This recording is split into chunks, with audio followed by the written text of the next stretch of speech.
Los organismos vivos, por una parte, y la materia inerte, por otra.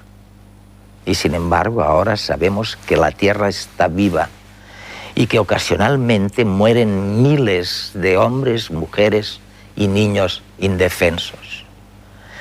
Pero si no estuviera vivo el planeta, no habría atmósfera, no habría microbios y no habría organismos vivos como nosotros. Estamos acostumbrados a considerar que la vida se adapta pasivamente a los caprichos del entorno, pero esta visión está cambiando. Se están acumulando evidencias de que la vida es una fuerza geológica más, como la tectónica, el vulcanismo o los cursos de agua. La vida modifica sutil pero profundamente el ciclo de las rocas. Y quizá es en los procesos sedimentarios donde la intervención biológica se produce a mayor escala. Por ejemplo, en la formación de rocas calizas ricas en carbonatos, los escollos de coral, las plataformas de carbonato de las Bahamas, los picos de Europa. Ahora se ve claro que todo este material lo han acumulado los microorganismos. ¿Cuáles? Han ido variando a lo largo de la historia evolutiva, pero en la actualidad parece que la protagonista es una alga unicelular bellísima, Emiliana Huxley. Estas laminitas también talladas están formadas por carbonato de calcio. La célula absorbe el carbonato disuelto en el agua, lo acumula en una cavidad interna especial y allí hace que cristalice en forma de estas láminas. Después las expulsa al exterior, donde van formando una cápsula que envuelve a la célula. Esto le permite flotar libremente por las capas superiores del océano y captar la luz del sol para obtener energía. Es un bonito ejemplo de cómo la cristalización de los minerales puede estar sujeta a las rigurosas demandas de los seres vivos. En condiciones apropiadas, estas células pueden crecer explosivamente y formar flores de agua gigantes de miles de kilómetros cuadrados de extensión. Cuando una flor de agua de Emiliania muere, las células se agrupan y se hunden rápidamente. De esta manera, estas cápsulas diminutas, de una centésima de milímetro de diámetro, forman enormes alfombras que cubren los fondos marinos y representan la mayor sedimentación de carbonatos de la Tierra. Sedimentos de roca caliza que más tarde, mediante movimientos tectónicos, pueden formar montañas, acantilados, etc. Emiliania es solo uno de los nexos de unión entre la biología y la geología, y es que la naturaleza no tiene la culpa de los planes de estudio. La idea de que la vida es una de las principales fuerzas geológicas y que tiene una profunda influencia en la dinámica planetaria se abre paso y nos encamina hacia una integradora ciencia del sistema Tierra, una ciencia para comprender de una forma global cómo funciona nuestro maravilloso y extraño planeta.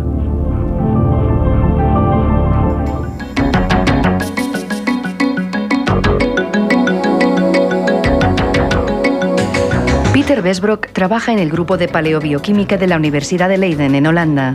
Sus investigaciones se centran en la biomineralización y las originales interpretaciones que extrae nos permiten indagar en las complejas interacciones entre geología y biología.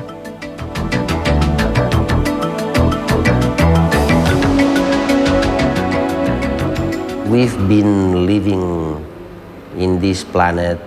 Llevamos viviendo en este planeta aproximadamente 2 millones de años y hemos aprendido algunas cosas. Por ejemplo, sabemos que no es el centro del universo, pero tenemos una teoría global de por qué funciona, por qué podemos decir que la Tierra es un planeta vivo, mientras que Marte es un planeta muerto. Bueno, nunca lo sabremos con seguridad.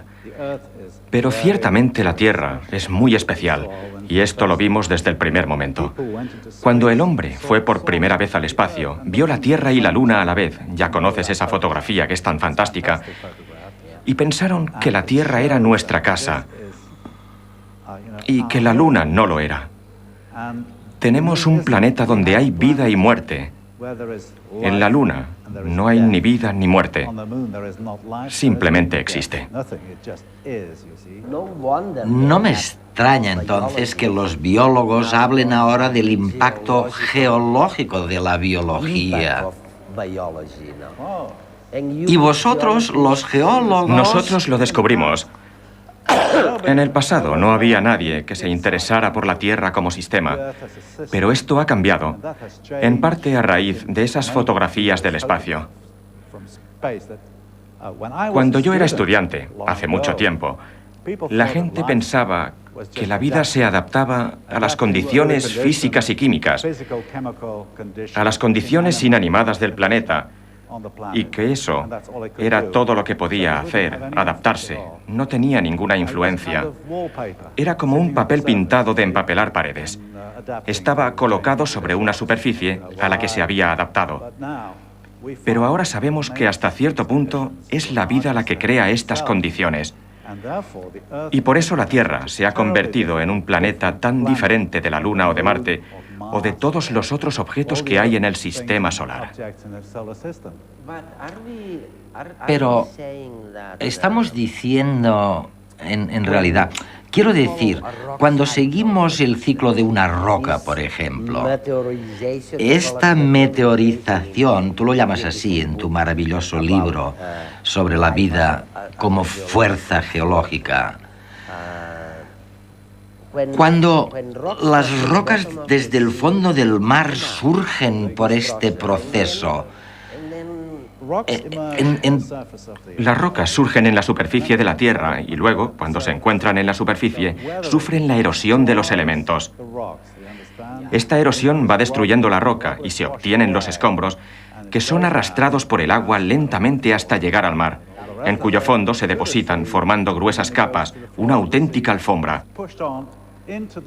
Pero el fondo del océano está en movimiento debido a las fuerzas tectónicas. El calor que se genera en el centro de la Tierra calienta las rocas, que se mueven otra vez hacia los continentes y suben, se funden, o a veces sufren una metamorfosis.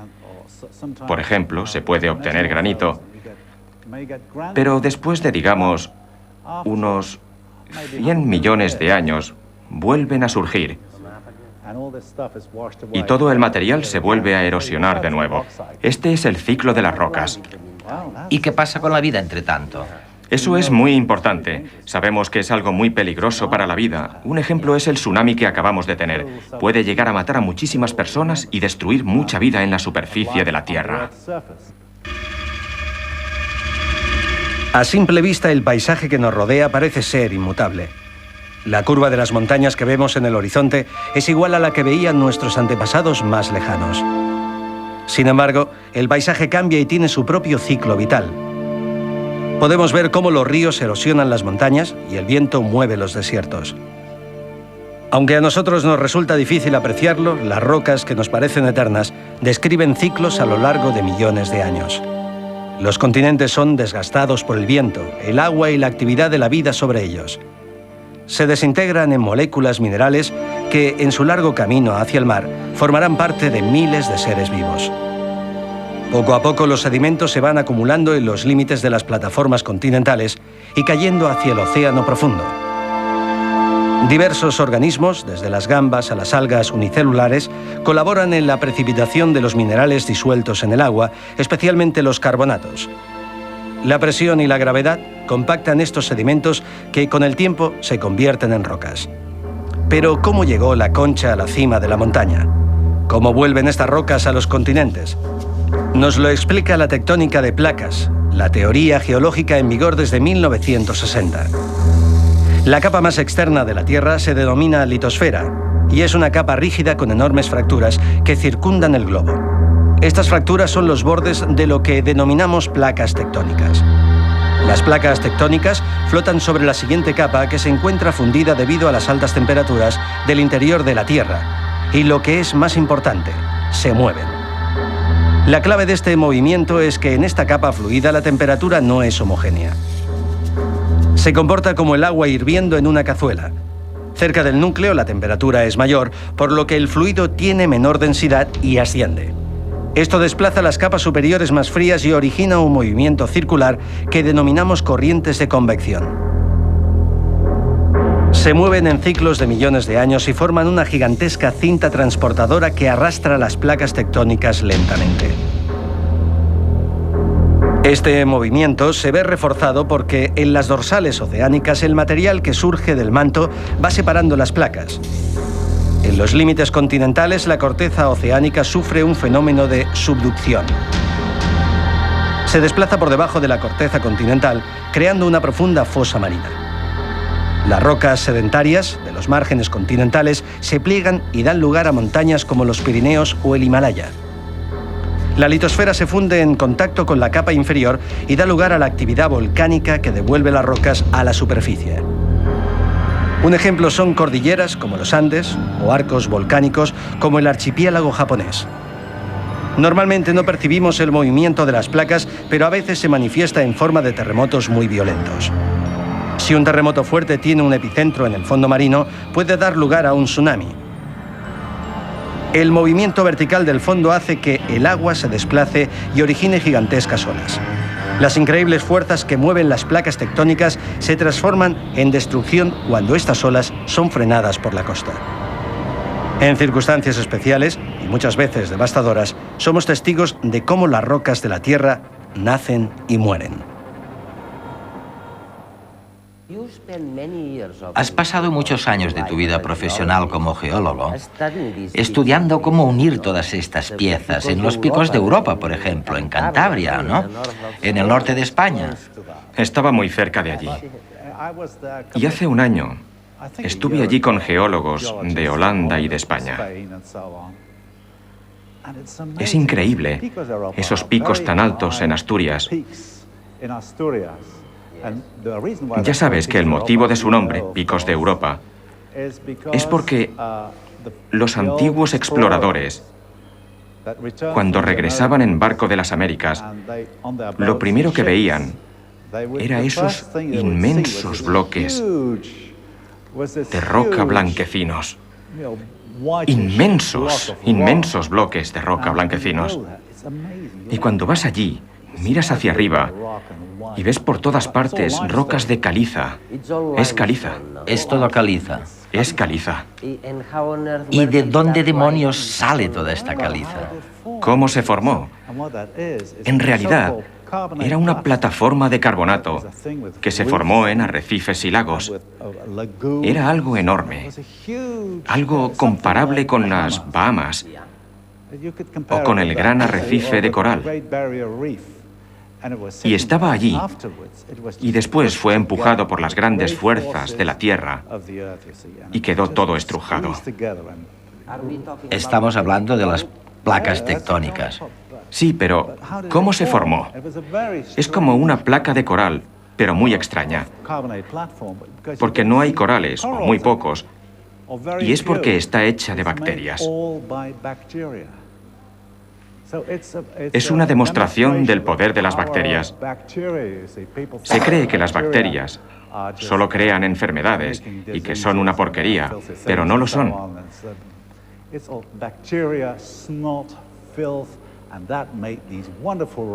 De hecho, crearon estas maravillosas rocas que ahora utilizamos como elementos decorativos en algunos edificios. Todos son bacterias. Las rocas tienen nutrientes: calcio, sodio, potasio y todo el resto de minerales que nosotros también comemos. Y todos estos organismos, bacterias, líquenes, se comen las rocas para obtener los minerales, que en algunas ocasiones son su única fuente de recursos.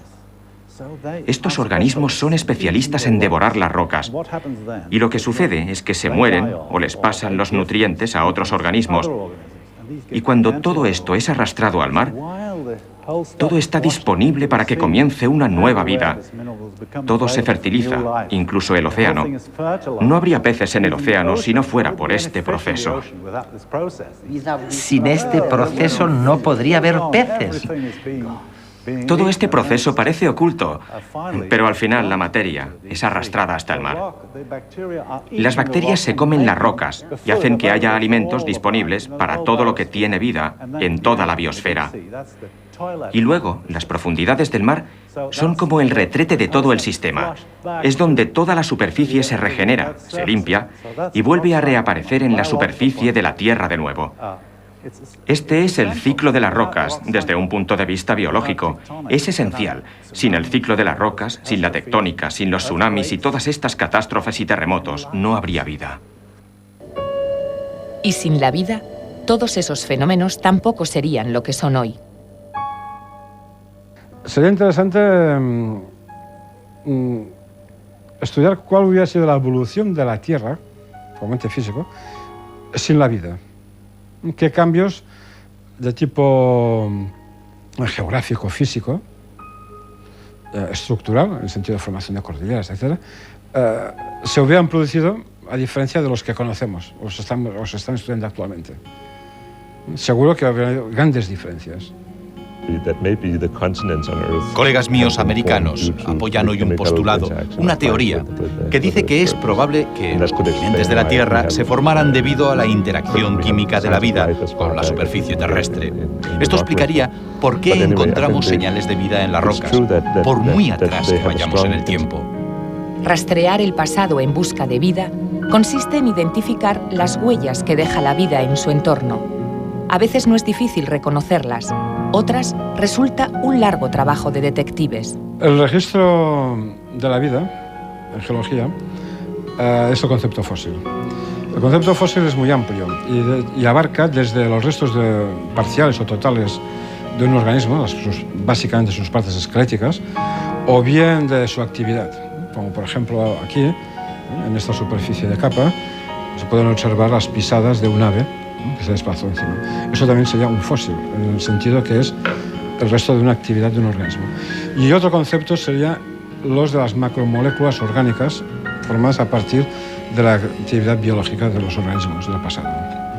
En el registro fósil se buscan pasos de la evolución de la vida, desde su origen, que difícilmente se podrá ver algún día, hasta la actualidad, pasando por la aparición de las distintas formas de complejidad que toma la vida.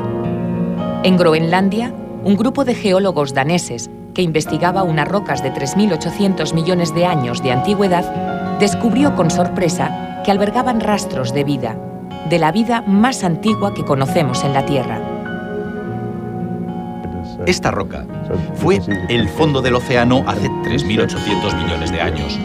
Podemos ver las finas capas que la constituyen y que se acumularon gradualmente en un periodo de entre 1.000 y 10.000 años. La arcilla caía lentamente y se depositaba junto con restos de organismos muertos. Lo fascinante es saber que una superficie como esta se haya preservado durante 3.800 millones de años, que es realmente un tiempo enorme, y que podamos hoy verla y entender cómo se formó. Mi interpretación es que la vida existente hace 3.800 millones de años era muy activa, vida simple, probablemente plancton que habitaba en los océanos a poca profundidad y que utilizaba la luz del sol para realizar la fotosíntesis. Y esas formas de vida primitiva, bacterias fotosintetizadoras, empezaron ya a cambiar su entorno a gran escala. Es conocido que la atmósfera primigenia era una atmósfera sin oxígeno, compuesta por nitrógeno, por anhídrido carbónico y vapor de agua, procedentes del magmatismo, de las erupciones volcánicas, etc. Y que el oxígeno, que se incorpora a la atmósfera, procede de la acción biológica, en su totalidad. Uno de los campos más excitantes que se están abriendo hoy camino en la ciencia es justamente la observación de la influencia de la vida sobre la evolución de la Tierra. Claramente, la vida ha jugado un papel muy fuerte en la historia de la Tierra, en cómo se ha ido desarrollando. ¿Y qué podemos decir del futuro? Una vez, hablando con James Lovelock, que ya le conoces, ¿no? El famoso químico e inventor del concepto de Gaia, él decía, la Tierra, ¿sabes?, es una señora mayor, un poco como yo, que está algo vieja y oxidada, decía Lovelock. ¿Quieres oírle? Decía que estamos en la senectud de la Tierra. Gaia existe desde hace quizá 3.000 o 4.000 millones de años, pero se calcula que no le quedan más de 1.000 millones de años antes de morir. Es una señora mayor, se parece a mí, que casi tengo 80 años. Todavía podemos dar guerra, pero las cosas ya están empezando a deteriorarse y hay que tener esto presente.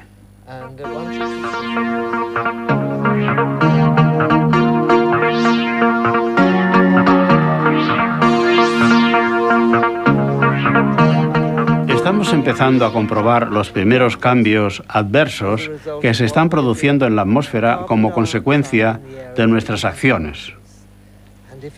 El dióxido de carbono en la Tierra está empezando a aumentar, y si pensamos en Marte y Venus, que están cubiertas de dióxido de carbono, sabremos que este aumento pone de manifiesto que estamos dañando la Tierra, y esto es algo que debe preocuparnos. La destrucción de los hábitats, como por ejemplo la pérdida de la selva amazónica, no solo impide el sustento de las personas, sino que afecta al clima y al bienestar del mundo entero. Es decir, no tenemos que pensar en la humanidad. Vivimos en un siglo en el que los derechos humanos han estado en el centro de todas las preocupaciones.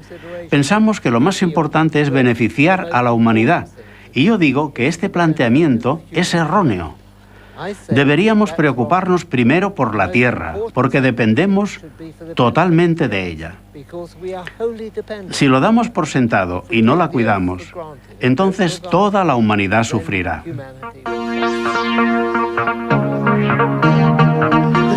El mar es como un termómetro. A medida que se calienta, se expande. Cuando las cosas se pongan muy feas, por ejemplo, pensemos que una ciudad como Londres se vea inundada y resulte inhabitable debido a la subida del nivel del mar, entonces la gente se unirá y se dará cuenta de que la Tierra, su hogar, nuestro planeta, Gaia, está en peligro. Y entonces se unirán como en tiempos de guerra y aceptarán hacer sacrificios comunes que habitualmente no hacen. Ahora es inútil decirle a la gente que no coja tanto el coche porque daña el medio ambiente. Ellos te contestan que lo haga otro, que ellos no lo van a dejar porque sus puestos de trabajo son demasiado importantes. Pero en tiempos de guerra las cosas son distintas. La gente cambiará.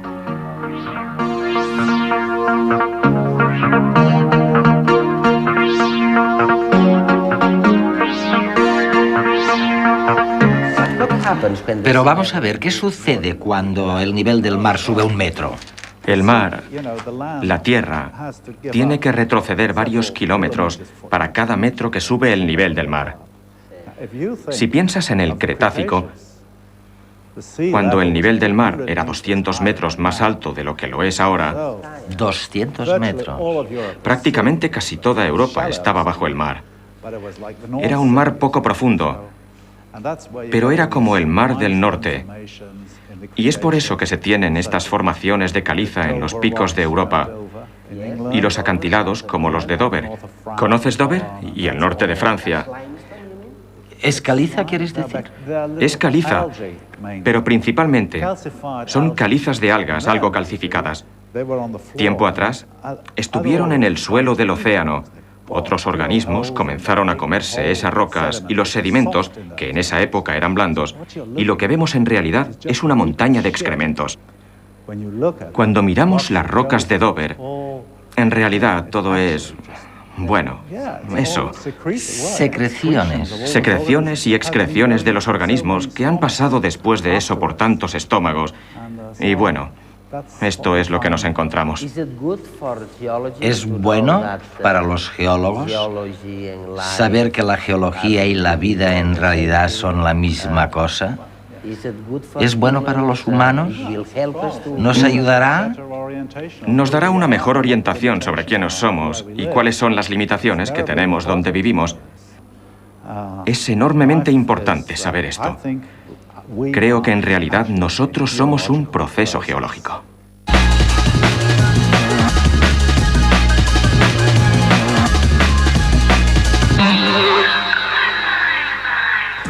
Un equipo interdisciplinar acaba de identificar un gen que está relacionado con la sensibilidad al dolor y, más concretamente, con el riesgo de que las personas desarrollen una enfermedad crónica. Después de numerosos intentos, se trata del primer gen del dolor que se identifica. Se trata de un gran avance, ya que es la primera vez que se demuestra científicamente que una variante genética influye en la percepción del dolor. El descubrimiento permitirá identificar a las personas que tienen mayor riesgo de desarrollar dolor crónico y enfermedades relacionadas con este. Asimismo, se podrán diseñar tratamientos más eficaces y menos agresivos. Los investigadores aseguran que por fin se ha encontrado una buena vía para mejorar la prevención, el diagnóstico y las terapias contra el dolor. El equipo responsable del estudio decidió analizar este gen porque ya había indicios de que estaba relacionado con las sensaciones dolorosas. El estudio ha consistido en seguir a 200 mujeres a lo largo de 3 años. El equipo continúa su trabajo, ya que está seguro de que en poco tiempo podrá identificar otros genes del dolor. Cada día salen al mercado nuevos aparatos destinados a hacernos la vida más fácil. Electrónica, informática y diseño son los responsables de artilugios impensables hasta hace muy poco. Lo último es un despertador que calcula la hora en que debemos despertarnos cada mañana para no llegar tarde al trabajo.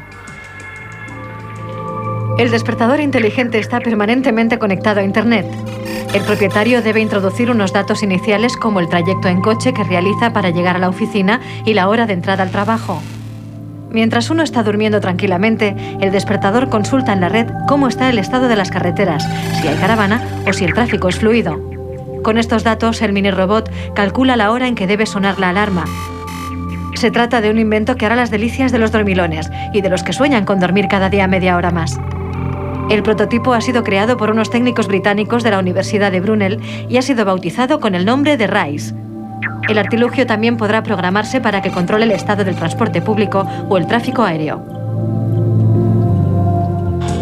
Para relajarse no hay nada mejor que un videojuego. Esta es la conclusión a la que han llegado unos investigadores de Nueva Jersey. Los responsables de un estudio han constatado que los niños que juegan con una videoconsola antes de entrar en el quirófano se ponen menos nerviosos que los que toman tranquilizantes. Lo que queda claro es que los niños que juegan con una videoconsola antes de someterse a una operación se ponen menos nerviosos. O sea, que según los responsables del estudio, una consola es mucho más eficaz que los tranquilizantes o la presencia de los padres durante la espera. Lo que ocurre es que los niños, mientras juegan, se olvidan de dónde están y de la operación que se les va a hacer. En una segunda fase, los promotores de la experiencia han creado un dispositivo que permite a los pequeños de entre 3 y 8 años escuchar música y jugar mientras se les administra la anestesia. Consiste en un tubo similar al que se utiliza para bucear. En breve se iniciará una nueva etapa del estudio en la que se evaluará la respuesta de 200 niños de Toronto antes de ser intervenidos quirúrgicamente. El mar oculta grandes misterios. Un programa que durará 10 años pretende desentrañar los secretos ocultos en los fondos marinos. De momento, los responsables de crear un censo de todos los océanos del planeta han identificado casi 250.000 especies marinas. El ritmo de identificación es mucho más alto del previsto inicialmente.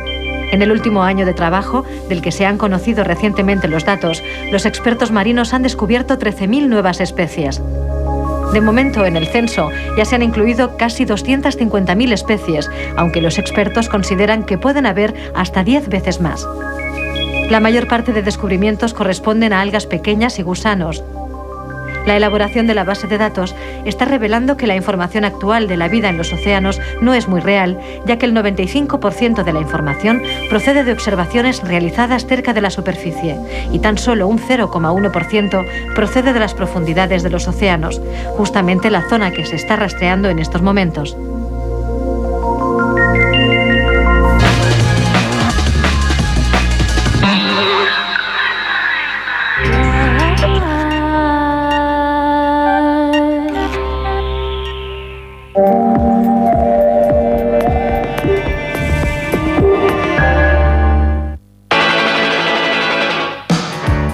Chevrolet presenta el nuevo Kalos 3 puertas. No le des más vueltas. Llévate un Chevrolet Kalos sin entrada por 50 euros al mes el primer año y 97 cuotas de 100 euros.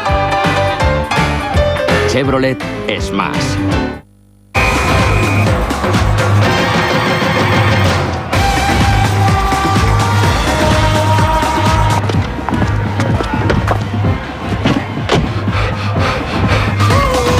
Muévete como nunca. Opel Meriva, 100% flexible. Ahora con aire acondicionado desde 12.990 euros. Y solo este mes, 5 años de garantía. Hola, soy Manuel Hernández y estoy aquí para preguntarle si tiene problemas con...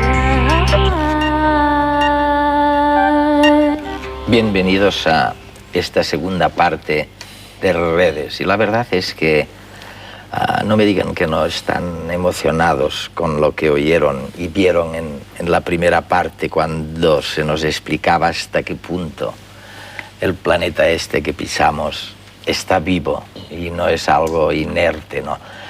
Piensen que, bueno, no fue hasta el siglo XVI cuando Copérnico y 100 años más tarde Galileo vienen y nos dicen que no somos el centro del mundo.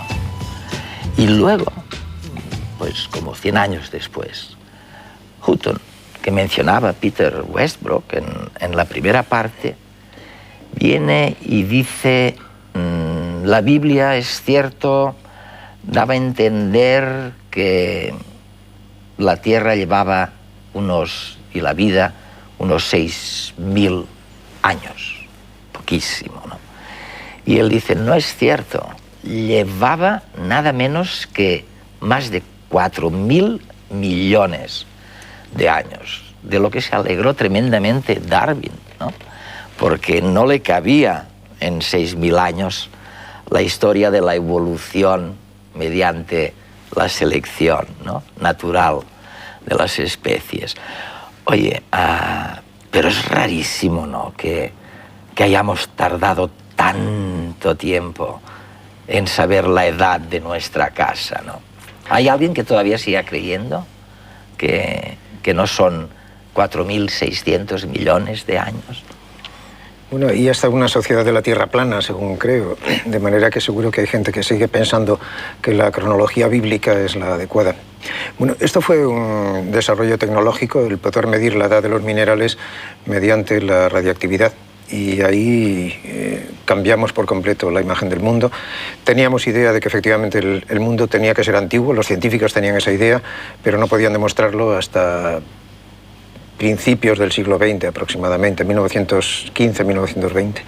Y a partir de ahí hemos empezado a poder tener un calendario, pero todavía seguimos sin saber el calendario de Marte, por ejemplo, porque no tenemos rocas que medir allí. Os voy a pasar el experimento de redes, porque esta vez va justamente de cómo, gracias a esa actividad radioactiva del planeta, se pudo dar una fecha precisa y descubrir que, bueno, que estábamos aquí, los organismos vivos, no 6.000 años solamente, sino 4.600 millones de años.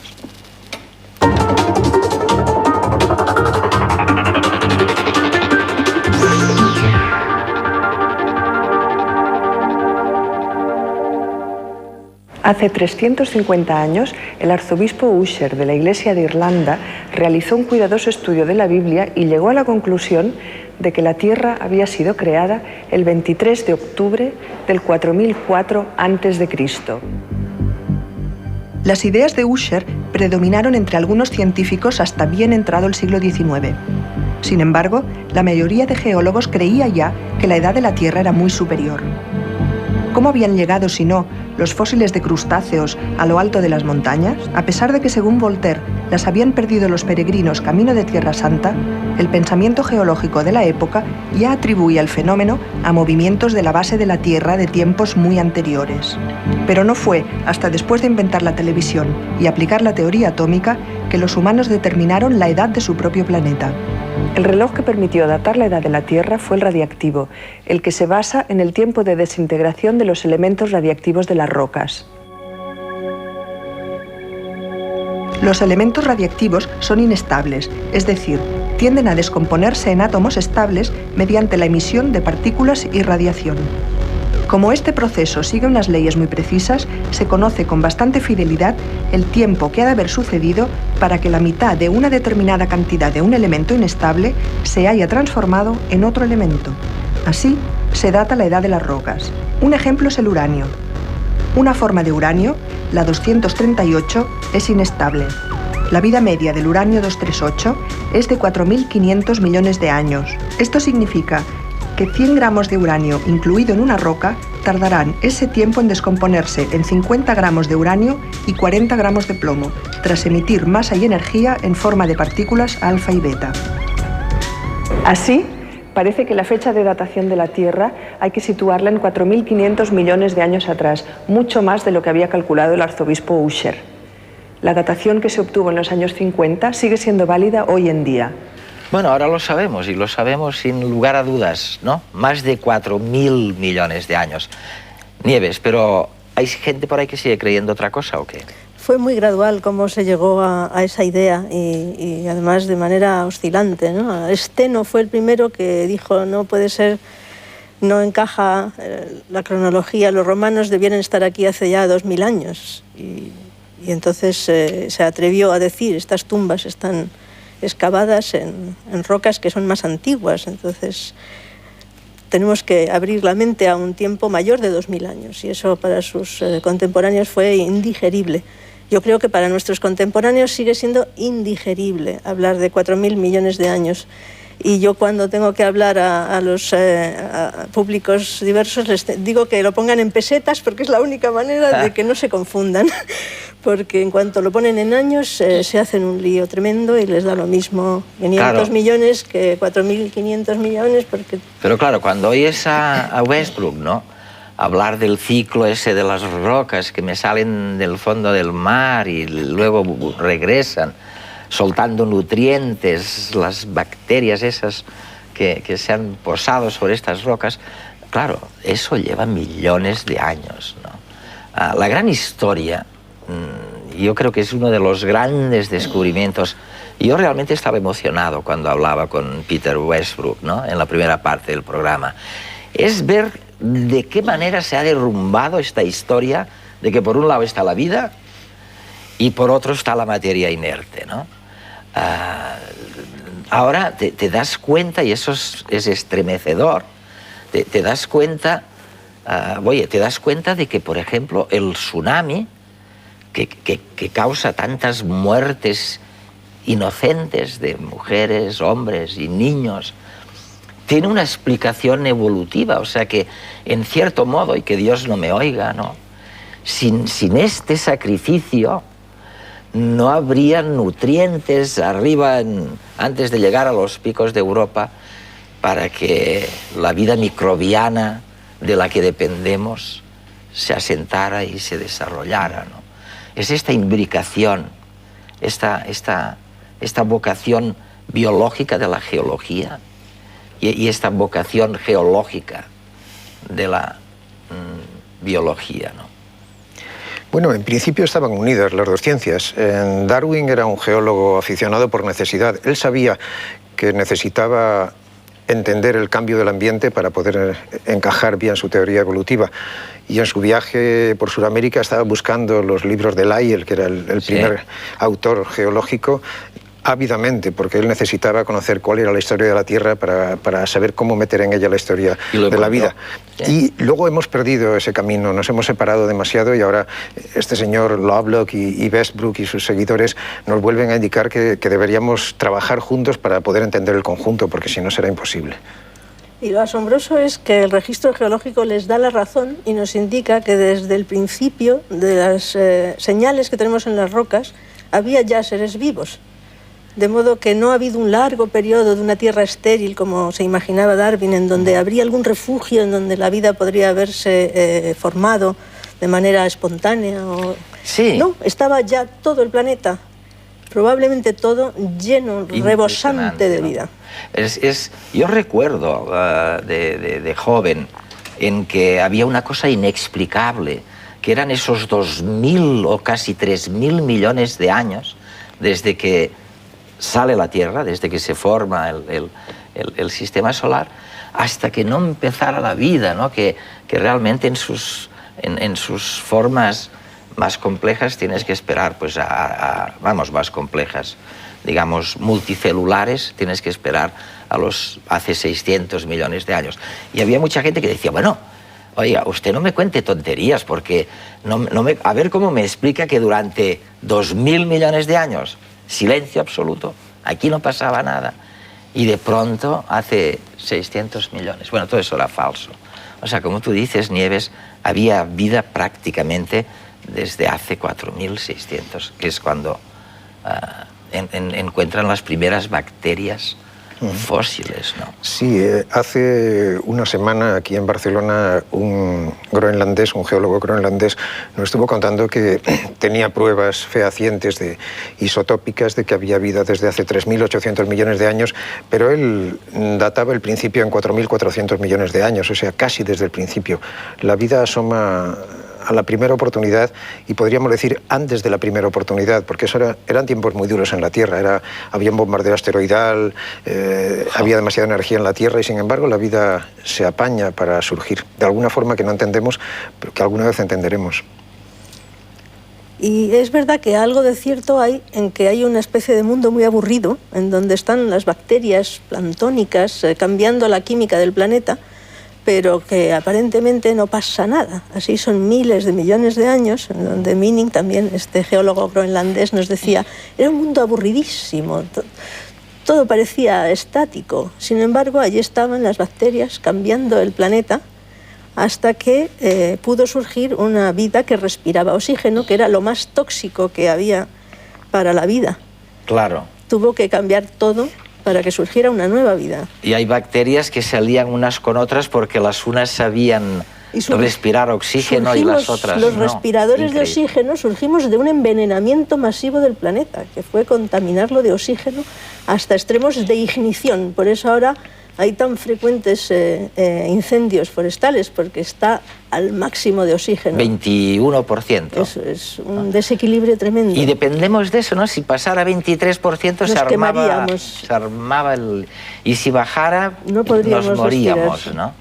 Oye, y lo de las bacterias esas creando los picos de Europa, eso no se lo van a creer en Asturias nadie, ¿no?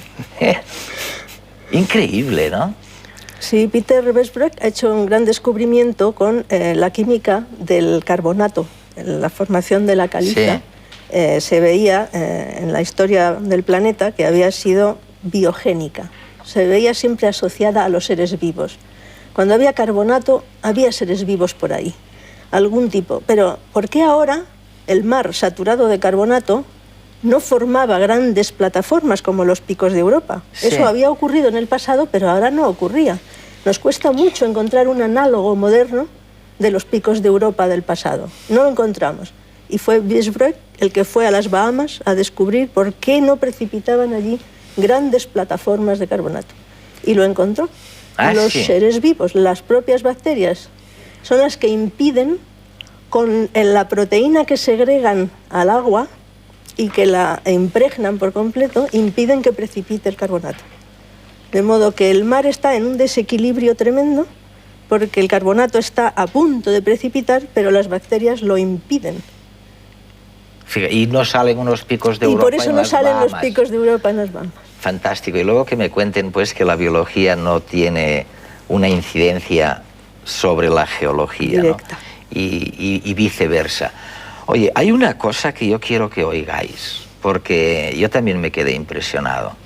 Si cuando te vas a dormir por la noche, y esto es algo que quiero decir directamente a nuestra audiencia, cuando ustedes se van a dormir por la noche, y si tienen la suerte de vivir o de dormir en un lugar reposado, lejos del tráfico y de los ruidos, dirán, cuando ponen la cabeza en la almohada, qué paz, ¿no?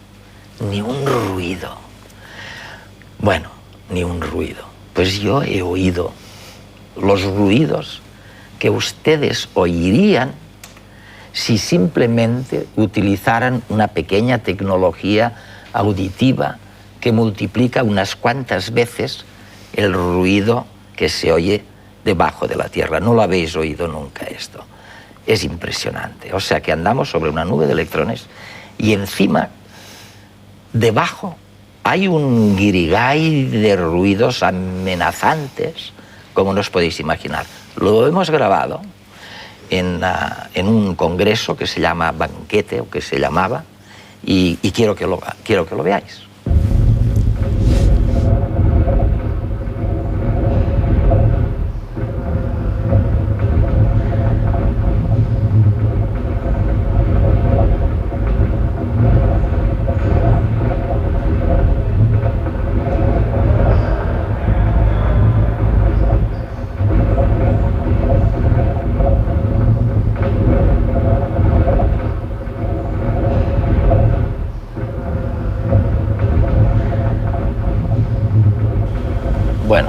ya lo han oído. Si pusieran atención, de verdad, por la noche, ya en la cama, oirían seguramente este ruidazo. Oye, a lo mejor mi perra lo oye, ¿no? Que tiene el oído bastante mejor que el nuestro. Puede ser. Y por eso ladra de pronto en la noche. Oye, está vivo. Pero cuando Lovelock hace años salió diciendo que la Tierra estaba viva, se le criticó muchísimo, ¿no? ¿Qué es lo que está vivo? ¿Y qué queremos decir con esto, si es verdad? Sí, yo estoy convencido de que la Tierra está viva en ese sentido de que es un gran almacén de energía y que está liberando esa energía, que hay flujos de energía que aprovechan los seres vivos, entre otras cosas. De todas maneras, yo quiero hacer un poco de abogado del diablo de la idea de Gaia ahora, aprovechando esto. La Gaia, ¿no? ¿Le llaman? Sí. Porque, bueno, en este libro Lovelock habla de Venus y de Marte como planetas muertos, simplemente porque no hay vida en el sentido estricto de la palabra a bordo. Sin embargo, si hiciéramos este mismo experimento en Venus o en Marte, oiríamos algo parecido. Lo cual quiere decir que esos planetas también están vivos, también tienen un depósito de energía y la están liberando poco a poco o mucho a mucho. También seguro que hay terremotos y volcanes activos. En este sentido, los geólogos planetarios tenemos una idea más amplia de la vida. Para nosotros un planeta está vivo mientras tenga todavía energía interna, tanto si hay una biosfera como si no hay una biosfera para que aproveche esa energía. Luego entonces, bueno, tenemos que estudiar los planetas porque son sitios interesantes. En algunos puede haber vida, en otros no. Siguen siendo sitios interesantes. Me parece importante decir esto porque quizá en esta nueva exploración del sistema solar estamos demasiado centrados en la persecución de la vida y últimamente estamos oyendo que vamos a Titán para ver si aquello es un laboratorio prebiológico. Yo dudo mucho que lo sea porque la Tierra primitiva era un sitio caliente y Titán es un sitio helado. A 179 grados bajo cero dudo mucho que haya reacciones químicas de ningún tipo que sean útiles para producir vida ni nada parecido. Creo que deberíamos explorar el sistema solar y más allá porque hay muchas cosas interesantes que descubrir sobre los planetas, tanto si tienen vida a bordo como si no la tienen. Oye, y cuando hay vida, ¿de dónde sale esta energía, Nieves? O sea... En la Tierra también tenemos el calor residual y parece ser la principal fuente de energía que tenemos porque el calor radiactivo es una cantidad mínima, es ridículamente bajo. Ah, sí. Pero resulta que la vida está introduciendo una enorme cantidad de energía gracias a la fotosíntesis. Está atrapando energía solar y la está convirtiendo en energía química. Entonces está, digamos, invirtiendo. Y en este sentido sí está vivo. Y en ese sentido es en el que quieren decir los gaianos que la Tierra está viva.